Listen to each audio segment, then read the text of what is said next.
आता शास्त्र सांगतं जर कोणी कोणाला अडखण होईल, वाचा वचन ते. हा परंतु ज्याच्यामुळं ती येतात त्याची केवढी दुर्दशा होणार. ज्याच्यामुळं ती येतात त्याची केवढी दुर्दशा होणार. कोणाची दुर्दशा होणार? ज्याच्यामुळे अडखळ येते. अडखळण करणाऱ्याची दुर्दशा. मग किती पण प्रार्थना करणाऱ्याचं बरं का, दुर्दशा पक्की आहे. आणि शास्त्र काय सांगतं? मोहरीच्या दाण्या एवढा विश्वास. आता आम्ही मेन गोष्ट बाजूला ठेवलेली म्हणतो विश्वास विश्वास विश्वास. मग प्रभू हे कर, प्रभू माझा इतका विश्वास आहे, मी सगळं बाजूला कर, अडखण करू नकोस बस. आता अडखण कोणतं आहे ते पण बायबल इतकं स्पष्ट आहे ना. कोणतं अडखण आहे? खाली लिहिले, वाचा. तिसरं वचन. तुम्ही स्वतः सांभाळा. काय म्हटलं? तुम्ही स्वतः सांभाळा. तुझ्या भावानं तुझा अपराध केला तर त्याचा दोष त्याला दाखव. आणि त्यानं पश्चाताप केला तर त्याला क्षमा कर. किती वेळा? त्याने दिवसातून 7 वेळा. किती वेळा? 7 वेळा. वर्षातनं नाही बरं का, दिवसातनं 7 वेळा. 7 वेळा आला आणि तो येऊन म्हणला ना माझं चुकलं, मला वाईट वाटतं, मी गुन्हा केला, मला पश्चाताप झाला. तो म्हणतो लगेच त्याला तू क्षमा कर. हे अडखण आहे. कोणतं अडखण? क्षमा न करणं हे अडखण आहे. तुमच्या विश्वासाला अडखण कोणतं? क्षमा न करणारं अंतःकरण. ऐका, मी त्याचा अभ्यास करत असताना मी म्हटलं मोहरीचा दाना खूप वेळा ऐकला, पण मोहरीच्या दाण्याला त्या दाना आमच्यामध्ये आहे ओळखण्याचं चिन्हच काय? तो म्हणतो पहिल्यांदा कोणाला अडखण होऊ नको. आणि कोणतं अडखण? क्षमा न करणं अडखण. बरं, त्या क्षमे संबंधानं आता तो काय म्हणतो? किती वेळा एखाद्या व्यक्तीला क्षमा करायची? आम्ही म्हणतो किती वेळा चुका करायच्या? दिवसातनं 7 वेळा करायच्या. म्हणजे मी चुका करण्याला प्रोत्साहन देत नाही, पण क्षमा करणाऱ्याला प्रोत्साहन देतो. किती वेळा क्षमा करायची, किती वेळा क्षमा मागायची? 8 वेळा फटका द्या बरं का. 7 वेळा.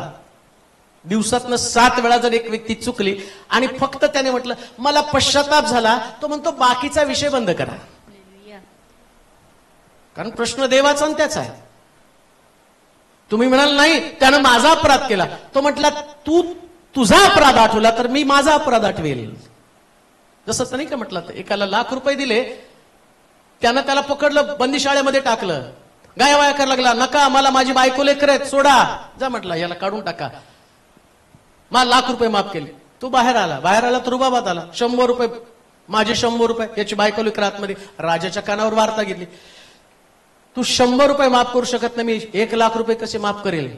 तुम्ही जर साध्या चुका एकमेकाच्या माफ करू शकला नाही, मग तुमच्या चुका ज्या तुम्हाला कमी वाटतात, परंतु देवाच्या दृष्टिकोनातनं त्याला लाखाचं मोल आहे. कोणी आमचे स्वतःचे अपराध कुठल्याही परिस्थितीमध्ये आपले दोष झाकू शकत नाही. शास्त्र सांगतं मी जगाचा प्रकाश आहे, ज्या तो प्रकाश येईल त्या सगळी अंधकारातल्या गोष्टी उघड होतात. म्हणून लक्षात ठेवा, एखाद्या व्यक्तीमध्ये विश्वास वाढण्यासाठी, मोहरीच्या दाणेएवढा विश्वास निर्माण होण्यासाठी सगळ्यात मोठं अडखण कोणतं? तर क्षमा न करणं. आणि किती वेळा क्षमा? एक व्यक्ती दिवसातनं 7 वेळा चुकत असेल आणि तो येऊन नुसतं म्हणत असेल मी चुकलो, मला पश्चाताप झाला, तर बायबल सांगतं तू दिवसातनं 7 वेळा त्याला क्षमा कर. असं केलं तर तुझ्यामध्ये मोहरीच्या दाण्याएवढा विश्वास निर्माण होईल. तुमचा विश्वास हा तुमच्या क्षमेवरती आधारित आहे. कोणी असं समजू नका की मी प्रार्थना केल्याने माझा विश्वास वाढणार आहे. म्हणून अजून लोकांना बायबल कळलंच नाही. अजूनही लोकांना बायबल मधलं गुढ समजलं नाही. त्यांना धार्मिक जीवन म्हणजे गाणं, त्यांना धार्मिक जीवन म्हणजे प्रार्थना, त्यांना धार्मिक जीवन म्हणजे प्रवचन, त्यांना धार्मिक जीवन म्हणजे त्या ठिकाणामध्ये हिलिंग असं वाटतं त्यांना की हे खरं धार्मिक जीवन आहे. मग येशू त्या ठिकाणामध्ये म्हणतो की ज्यावेळेस न्यायाचा प्रसंग येईल, मी तुझ्या नावाने संदेश दिला, रोगी बरे केले, भूत काढली, तरी तो काय म्हणतो मी तुला ओळखत नाही. का? तर अरे दुराचार करणाऱ्या व्यक्ती हो, माझ्यापासून तू दूर जा. कोणता दुराचार आहे? क्षमा न करणे हा दुराचार आहे. मोहरीच्या दाण्याएवढा विश्वासा संबंधाने तो बोलतो की एक व्यक्ती तुम्हाला दिवसातनं 7 वेळा येऊन म्हणेल मला मी चुकलो. वाचा बरं शब्द. त्याने दिवसातून तुम्ही स्वतः सांभाळा. ऐका, आज पहिला संदेश तुमच्या मोरीच्या दाण्या एवढा विश्वास तुमच्यामध्ये निर्माण होण्यासाठी तो म्हणतो पहिले स्वतःला सांभाळा. सगळ्या गोष्टी तुम्ही सांभाळून तुमच्याकडे सगळं अलर्टनेस आहे आणि तुम्ही म्हणता सकाळी उठून मी प्रार्थना करत आहे, ते म्हणता मी रात्री प्रार्थना करत आहे, मी चर्च कधी चुकवत नाही. तुम्ही या बाबतीमध्ये सांभाळत आहात, तुमचा दशांश तुम्ही कधी चुकवत नाही, याही बाबतीमध्ये स्वतःला सांभाळत आहात. प्रभूने दिलेली सेवा या बाबतीत तुम्ही स्वतःचा सांभाळ करत आहात. परंतु अशी जी गोष्ट आहे, जी गोष्ट आमच्यामध्ये हा सैतान पेरणार आहे आणि ज्याच्याद्वारे आमच्यामधला विश्वास कमजोर पडणार आहे, आणि ती गोष्ट म्हणजे क्षमा न करणं. आणि एकदा क्षमा करून तुम्हाला भागणार नाही. किती वेळा क्षमा करावं लागणार आहे? 7 वेळा. मग तुमच्यात मोरीच्या दाण्या एवढा विश्वास. आम्हाला तर 1857 आठवतं, तेव्हा तुम्ही बोलला होता ना. आणि आमची बुद्धी किती शार्प सांग, माझ्या चांगलं लक्षात आहे, चांगलं लक्षात आहे. आणि मी बिलिव्हर्स आहे. कुठला बिलिव्हर्स आहे? कोण सांगितलं तुला तू बिलिव्हर्स आहे? कोण म्हटलं तू बिलिव्हर्स आहे? मोरीच्या दाण्या एवढा विश्वास पण तुझ्यात नाही. जेव्हा तू एका व्यक्तीला 7 वेळा क्षमा करशील तेव्हा तुझ्यात मोरीच्या दाण्या एवढा विश्वास. 7 वेळा तू क्षमा करशील तेव्हा तुझ्यामध्ये मोरीच्या दाण्या एवढा विश्वास. आणि तुम्ही आता मी स्ट्रॉंग, माझ्याकडं सांगताना सांग, डोंगरासारखा प्रश्न आला तरी मी घाबरत नाही. येशू म्हणतो फुसका आहे तू. सगळ्यात मोठा प्रश्न क्षमा न करणं हा प्रश्न आहे. डोंगर ढळवणारा विश्वास ज्याला म्हटलंय ना, त्याच्यात असं म्हटलं, तुझ्याकडे मोरीच्या दाण्या एवढा विश्वास असेल, डोंगराला उपटून समुद्रामध्ये जा. डोंगरासारखा सगळ्यात मोठा प्रश्न कोणता आहे? क्षमा न करणं. बरं क्षमा जर केली नाही तर आम्ही 10 वेळा लोकांना सांगतो, मी केली बरं का क्षमा, मी केली. त्याने नाही मागितली तरी मी करून टाकली. खिचडी आहे, करून टाकली, खाल्ली, दिली. अहो देवाची आज्ञा आहे, विश्वासा संबंधानं प्रभूची आज्ञा की तुझ्यामधला विश्वास. म्हणून लक्षात घ्या, विश्वासात वाढायचं का? विश्वासात वाढायचं तर क्षमेमध्ये वाढा. आधी तो म्हटला दिवसात 7 वेळा. आणि नंतर तो काय म्हणतो? 7च्या 70 वेळा. असा आहे देव. म्हणजे आधी पहिले अ आ ई उ 12 कडे म्हणजे दिवसातनं किती वेळा? 7 वेळा. आणि आता जास्त वाढला तर 7च्या 70 वेळा. म्हणजे 490 वेळा दिवसातनं. मग तुमचा विश्वास डोंगर ढळवण्या इतका विश्वास. आता तर बेसिक विश्वास, मोरीच्या दाण्या एवढ्या विश्वासामध्ये तुम्ही गेला आणि म्हटलं मला पश्चाताप झाला. आमच्याकडे पश्चातापासंबंध नाही, पण त्याचा पश्चाताप खरा आहे का खोटा आहे? लावा मेजरमेंट. ताप तर मोजता येतो, किती पश्चाताप, किती ताप, 102 104 आहे, किती पश्चाताप आहे त्याचा. अरे बाबा कितीतरी असू दे, त्यांनी 7 वेळा म्हटला सॉरी, विषय संपला. दिवसातनं 7 वेळा, वर्षातनं नाही बरं का, दिवसातनं 7 वेळा येऊन म्हटलं सॉरी, क्षमा. आणि आता मला विश्वास वाढवायचा, मला काय पाहिजे? अजून एक गोष्ट बोलतो, शास्त्र सांगतं विश्वासाशिवाय कोणी देवाला. म्हणजे तुम्ही जर 7 वेळा दिवसातनं 7 वेळा क्षमा केली नाही तर तुम्ही जर म्हटलं माझ्यामध्ये विश्वास आहे, तर म्हणतो तो विश्वास मला नकोच आहे ना. ज्या विश्वासाची कल्पना तुझ्या डोक्यामध्ये आहे, तू कल्पना करून ठेवली डोक्यामध्ये, काय मी चर्चला गेलो, माझा विश्वास देवावरती. अजून विश्वास काय? मी गोळी खात नाही. तुला गोळ्या घातल्या पाहिजेत. तू गोळी खात नाही म्हणून तुझा विश्वास. इथं म्हटलं तू क्षमा करत नाही म्हणून तुझ्यात विश्वास नाही. प्रॉब्लेम तो नाही तुम्ही गोळी खाता का नाही. प्रॉब्लेम तो नाही की तुम्ही चर्चला किती वेळा जाता, किती प्रार्थना करता.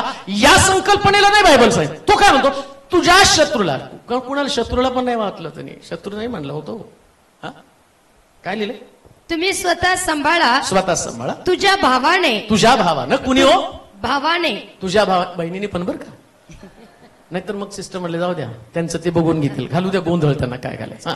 तुझ्या भावाने तुझा अपराध केला, तुझा अपराध केला तर त्याचा दोष त्याला दाखव. पहिली गोष्ट, कुठं चुकला ते दाखव. तोंड फुगवून बसू नका.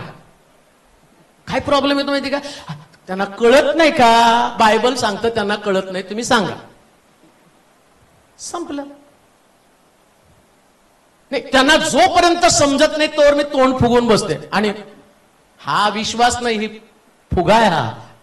हा फुगलेला फुगा आहे. विश्वास त्याच्यापेक्षा वेगळा आहे. आणि विश्वास कसा आहे? तुम्ही जाता आणि सांगता, ब्रदर ही गोष्ट मला पसंत पडली, देवाला ते आवडतं. चर्चासत्र देवाकडे पाहिजे, पण ते पण 4 चौकांना घेऊन मी चला आपण त्याची फजिती करू, तो विश्वास नाही. जायचं, हे चुकलं, ह्या गोष्टी चांगल्या नाहीत.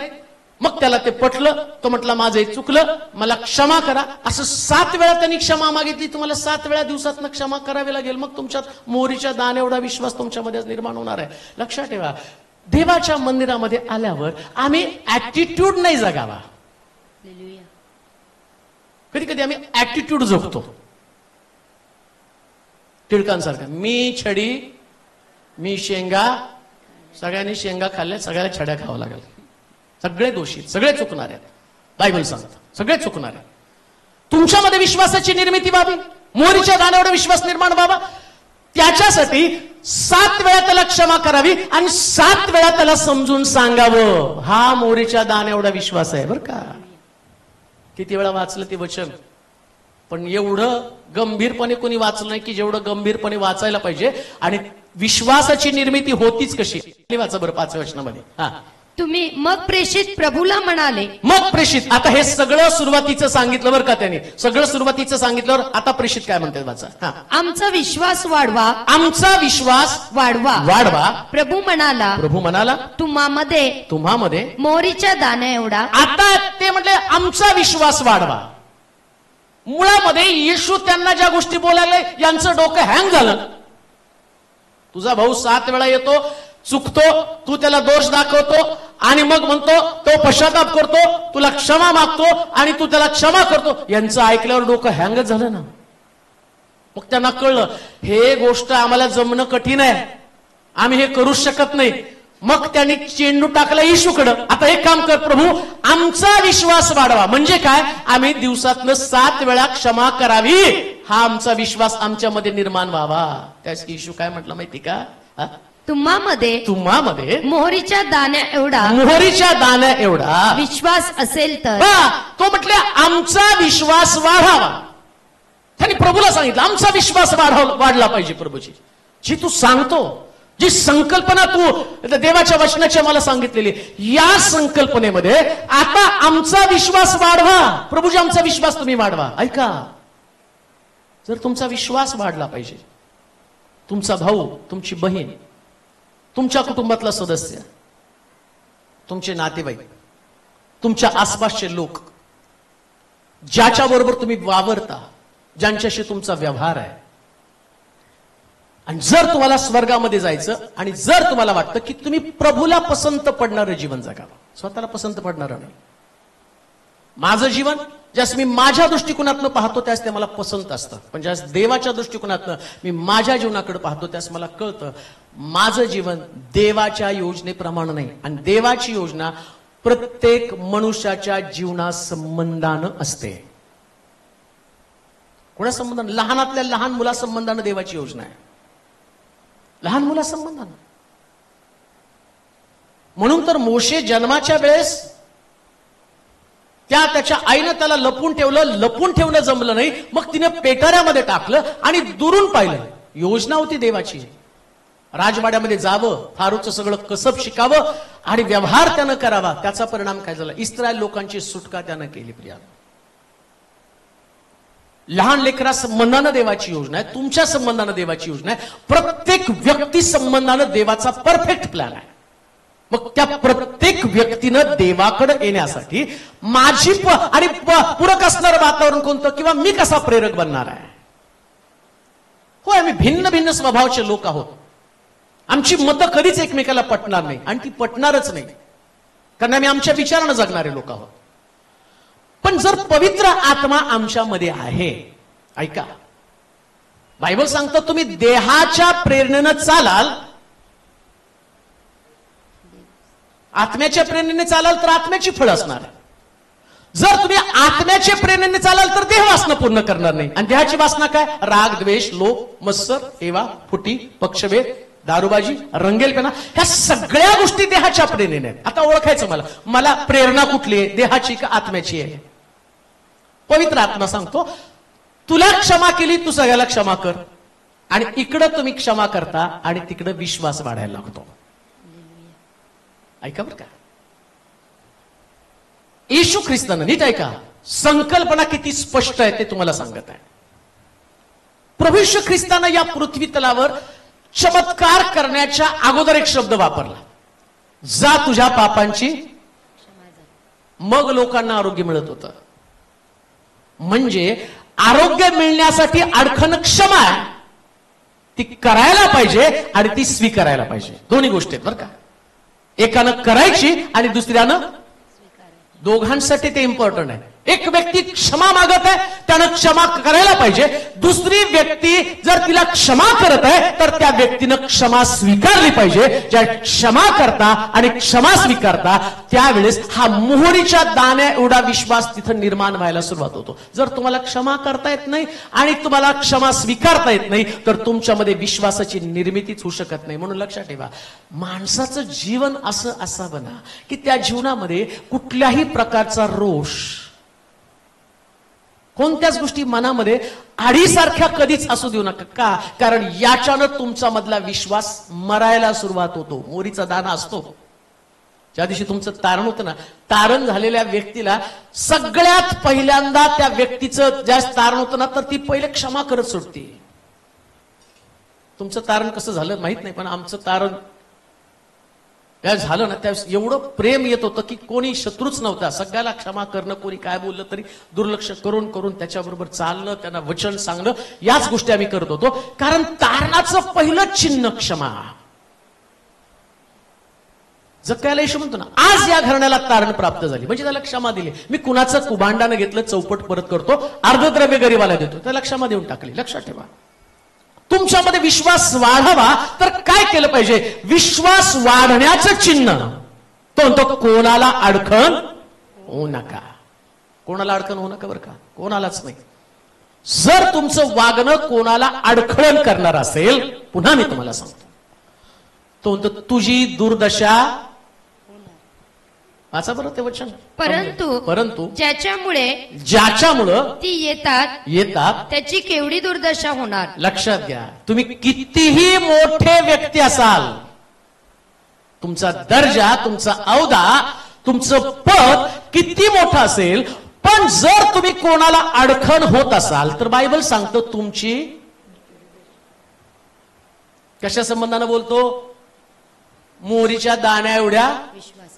म्हणजे तो दोन विश्वास बोलत आहे, एक तुमच्यामध्ये आणि दुसरा समोरच्या व्यक्तीमध्ये, माझ्यामध्ये आणि तुमच्यामध्ये, दोघांमध्ये. की तुमचं वागणं, समजा मी पाळक आहे, आता मी पाळक आहे, मी सेवा करत आहे. परवा कोणीतरी मला फोन केला, अरे रडायला लागले ते, ज्या पाळकांना आम्ही काढलं ते परत आमच्याकडे यायला लागलेत, येऊ नये म्हणून प्रार्थना करा,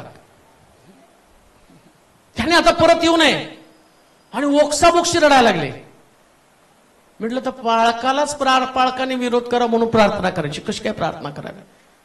त्यांनी कारण भरपूर सांगितली, असं झालं, तसं झालं, तसं झालं. ते मंडळीतल्या लोकांनी केलं असेल त्याने, पण इथं बायबलमध्ये सांगितलं तो क्षमा मागतो तर विषय संपला ना. पण समजा मी त्याचं जजमेंट केलं, देव माझं पण जजमेंट करणार. मी त्याला विश्वासाला वाढण्यासाठी मी अडखण करत आहे. आता बायबल काय सांगतं? तुलाही वाढायचं. ऐका बरं का, येशूचे शिष्य येशूला प्रश्न करतात की ते योहानाचे आहेत, योहानाचे शिष्य योहानाकडे, येशूकडे चाललेले आहेत, आणि येशूला त्या ठिकाणी म्हणतात, पहा ते लोक आणि तुझे शिष्य नाहीत पण ते भूत काढायला लागलेत, लोकांना बरं करायला लागलेत, त्यांना जाऊन विरोध कर का? येशू म्हटला गहू आणि निदान. मग तो गावाला आणि निदानाला, तो गावाला आणि निदानाला वाढू देतो, मग आम्ही का अडखण करायचं? प्रश्न तोच आहे, अडखळण कशासाठी? तो गहू आहे का निदान आहे हे आपण नाही डिसाईड करू शकत. डिसाईड करणारा वर बसलाय, आणि ज्यास तो ठरवतो त्यास तो त्याला भस्म करतो. एखादी गोष्ट प्रभूला आवडत नाही, मग त्याने भस्म करायचं, पण त्या ठिकाणामध्ये सांगितलं ना सूत्र, पहा झाडाच्या मुळाशी पश्चाताप करत नाही तर त्याला मी मुळासकट काढेल. तुम्ही कशाला गडबड करता मुळासकट काढण्याची? तुम्ही वाढू द्या ना, जसं वाढायचं तसं वाढू द्या, त्याला विश्वासात वाढू द्या, तुम्ही पण विश्वासामध्ये वाढा. मुळामध्ये तुमचं लक्ष झाडाकडे जास्त गेलं, तुमच्याकडे कमी गेलं. प्रॉब्लेम काय? मी झाडाकडे पाहतो, ते झाड फळ देत नाही. फळ देणारा तर म्हटला माळी काम करतोय, माळ्याला काम करू द्या. माळी सांगतो एवढं वर्ष राहू द्या, एवढं वर्ष राहू द्या. प्रभू त्याला वर्षानुवर्ष वाढण्याची संधी देतो. मग आम्ही अडखण करणारे कोण? म्हणून लक्षात ठेवा, ज्याच्यामुळं एक व्यक्ती अडखळते, शास्त्र सांगतं त्याची केवढी दुर्दशा होणार. का दुर्दशा होणार? कारण प्रभू प्रत्येकाला बदलत असतो. हालेलुया. त्यानं शिष्यानं सांगितलं, मग त्या विहिरीवरती गेला. शंभरोनी स्त्रीला शुभवर्तमान सांगितलं. शिष्य असते तर शिष्य कसं येशू ख्रिस्त एकदा त्या शिमोनाच्या घरामध्ये जेवायला बसल्यावर आणि ते आले, ती मरी आली त्याच्या पायाला आपली. शिष्यच म्हणाले, ही कोण आहे? हा संदेष्ट असताना याला बरोबर कळलं असतं. शिष्य येशूला माहितीये हे तिथे त्याने ती चर्चा केली असती, कोण आहे याला कळलं असतं ना तर तिच्याकडे पाणी मागायला गेलाच नसता. कसं काय प्रभूंनी पाणी मागितलं? मला तिचं तारण करायचं म्हणून पाणी मागितलं. हालेलुया. हालेलुया. मग त्याला माहिती हे शिष्य याच नजरेने बघणार आहे.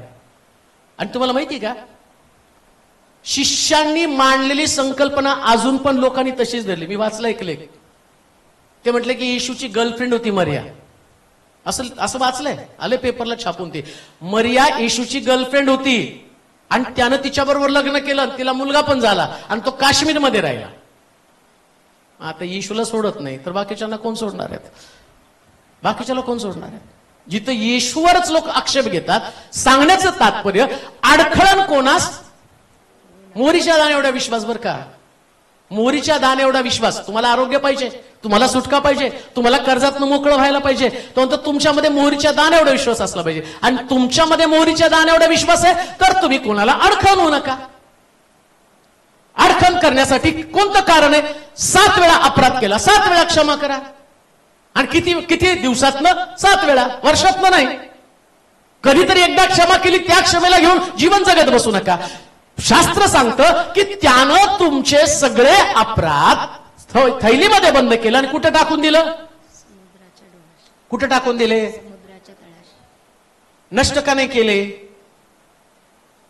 तुम निकालोगे तो वो भी निकालेगा. नष्ट का नाही केले? त्यांनी नष्ट करायला पाहिजे. तो ज्याच्या अपराधांवर पांघरून घालण्यात आलं ते केवढे धन्य. पांघरून का घातलं? नष्ट का नाही केलं? तुम्ही पांघरून काढलं तर ते पांघरून काढणार. बायबल अगदी स्पष्ट आहे, देवाचं वचन अगदी स्पष्ट आहे. मोहरीच्या दाणे एवढा विश्वास तो कसा तुमच्यात निर्माण होणार आहे? आता 6 वचन वाचा. प्रभू म्हणाला, प्रभू म्हणाला, तुम्हामध्ये हा. मोहरीच्या दाण्या एवढा हा. विश्वास असेल तर या तुतीला तू मुळासकट उपटून समुद्रात लावली जा असे तुम्ही सांगताच ती तुमचे ऐकेल. आता तुमच्यामध्ये एवढे चेंजेस झाले. तुम्ही काय केलं? प्रभूनं सांगितलं, चला आता मी कोणाला अडखण होणार, मी सगळ्याला वाढू देणार. एकदम तुमच्या डोक्यातली कल्पना स्पष्ट. मी ठरवलं, मी पण पालक म्हणून ठरवलं, नाही आता मिनिस्ट्री वाढवायची, आता मी जिंकले गेले पाहिजे. तर पहिलं मी काय करतो? जाऊन 7 वेळा क्षमा करतो आणि त्या व्यक्तीला गळ्यात गळा घालून. आता प्रभू म्हणतो, तुझ्या क्षमेची ताकद, तुझ्या बोलण्याची ताकद, आता तुतीच्या झाडाकडे जा. जे तुतीचं झाड तुला वाटतं की तुला प्रॅक्टिकल करायचं आणि नुसतं झाडाशी बोल, हे तुती उठ आणि समुद्रामध्ये जाऊन पड. इकडं समुद्र आणि तुती या दोघांचा मिलाप होतो. हे दोघं पण एकमेकाच्या विरोधात आहे. ते काय करतं? समुद्र तुतीचं झाड फेकून देतं, परंतु तुम्ही मिलाप केला. इकडं समुद्र आणि तुती यांचा मिलाप होतो आणि शास्त्र सांगतं तू बोलल्याबरोबर तुतीचं झाड समुद्रामध्ये पडतं आणि ते उगवतं. म्हणजे मोहरीच्या दाणे एवढाचा विश्वास आता वृक्षासारखा वाढलेला आहे. तसा विश्वास तुमच्या जीवनामध्ये निर्माण होतो. परंतु लक्षात ठेवा, जर तो विश्वास तुमच्यामध्ये निर्माण व्हायला पाहिजे तर त्याच्यासाठी जी कन्सेप्ट प्रभूने सांगितली आणि ती कन्सेप्ट तुम्हाला पूर्ण करावी लागते. आणि जेव्हा ती कन्सेप्ट पूर्ण करता, इकडं तुमच्यामध्ये विश्वासाची आता कुठंतरी सुरुवात झाली, आता कुठं तर लागण झाली, आता त्याचं रोपट होणार आहे. आणि त्या रोपट्यावर असं लिहिलंय बरं का. आता मला त्याच्यात सांगायला खरं तर हा संडेचा संदेश असायला पाहिजे, परंतु फ्रायडेला कुठला द्यावा आणि संडेला कुठला द्यावा याच्यात पण मी कन्फ्युजन मध्ये असतो. परंतु तिथं तो म्हणतो तुतीचं झाड तू टाकलं. थोडं ऐका बरं का, ते झाड तुतीच्या झाडा ती असणार मोहरीचं दाणा तू टाकला, त्याच्यापासून झाड तयार झालं आणि त्याच्यावर पक्षी येऊन बसले. म्हणजे काय झालं? देवाचा हेतू साध्य झाला. काय? या झाडावरती पक्षी बसावे. ज्या चर्चमध्ये, मंडळीमध्ये, परिवारामध्ये या प्रकारची संकल्पना येईल, त्यास अनेक लोक देवाच्या राज्यामध्ये येतील. म्हणून देवाचे प्रिय लोक, तुतीच्या झाडासारखं आणि समुद्रासारखं आम्ही बनावं. प्रभू सांगतो ते ऐकावं आणि शास्त्र सांगतं मोहरीच्या दाणे एवढा विश्वास. तुमच्यामध्ये निर्माण होईल. तर तुम्ही जे बोलाल ते घडलं जाईल. देवा आम्हाला असंच करण्यासाठी सहाय्य करू. आपल्या जागेवरती आपण उभं राहूया, आपले डोळे आपण बंद करूया, आपल्या मान आपण चुकूया, आपली मस्तक आपण लावूया. आज प्रभूचं वचन आमच्याशी बोललेलं आहे. ज्याला प्रार्थना करायची ते पुढे येतील. विश्वास ठेवा. अद्वितीय असाधारण असणारा देव आज आमच्यामध्ये चमत्कार करण्यासाठी समर्थ आहे. स्तुती करतो तो आमची प्रार्थना ऐकत आहे. शीतल या बहिणीसाठी प्रार्थना करत आहे. तिच्या पतीचं मन बदल, तुटलेलं घरटं पुन्हा एकत्र येऊ दे. प्रल्हाद कदम यांच्यासाठी मागत आहोत, त्यांना देखील तुझं आरोग्य पाठव. बाप्तिस्म्यासाठी येणाऱ्या लोकांना तू सुखरूप घेऊन ये प्रभूजी. त्याचप्रमाणे अशोक गायकवाड यांना जी किडनीचा प्रॉब्लेम आहे त्यांना तो सुटका दे. डायलिसिस चालू आहे, त्यांना आरोग्य मिळू दे. लक्ष्मण नोकर यांच्यासाठी मागत आहोत, कामामध्ये सहाय्य कर. लवकरात लवकर आरोपी पकडला जावा. माझा विश्वास आहे हे तू करण्यासाठी समर्थ आहे. दावीद जाधव यांच्यासाठी मागत आहोत, त्यांना आरोग्य दे. सुनीता जाधव यांना मणक्याच्या त्रासापासून सुटका दे. तुषार घोडके दारूच्या व्यसनातनं त्यांना बाहेर काढ. रत्नबाई यांना त्यांच्यासाठी प्रार्थना करतो. ज्या काही मेंदूमध्ये रक्ताच्या गाठी आहेत त्या नष्ट होऊन त्यांना पूर्ण आरोग्य मिळू दे. मंगेश माने त्यांचं लग्न जुळू दे. ज्योती लोकरे यांच्यासाठी मागत आहोत, गव्हर्नमेंट जॉब त्यांना मिळावा. त्याचप्रमाणे जया माधवी कॅन्सर पासून त्यांना सुटका दे. व्यंकटेश यांच्यासाठी प्रार्थना करतो, पायाच्या नसा काम करत नाहीत, त्याही काम कराव्यात, त्यांना चालता यावं असं होऊ दे. मोहित यांच्यासाठी मागत आहोत, शुगर पासून सुटका दे, पूर्ण आरोग्य दे. मोहित त्यांची मम्मी त्यांना देखील तुझ्या हाती सोपवत आहे, त्यांच्या शरीरातला अशक्तपणा काढून टाक. प्रभूचे लोक मोठ्या आशेनं विश्वासानं टीव्ही समोर, युट्यूब समोर, गुगल मीट समोर बसलेले आहेत, अशा सगळ्यांसाठी प्रार्थना करतो. चमत्कार तुझ्या लेकरांसाठी तू रोज करतो, तो चमत्कार घडू दे. साक्ष ऐकायला मिळू दे. आम्ही शुक्रवारच्या प्रार्थनेमध्ये हजर होतो आणि प्रभूने आम्हाला आरोग्य दिलं. धन्यवाद देतो, तुझी स्तुती करत येशूच्या नावात मागतो म्हणून तो ऐक. आमेन. साठी खाली दिलेल्या QR कोडला स्कॅन करून आपलं दान देऊ शकता.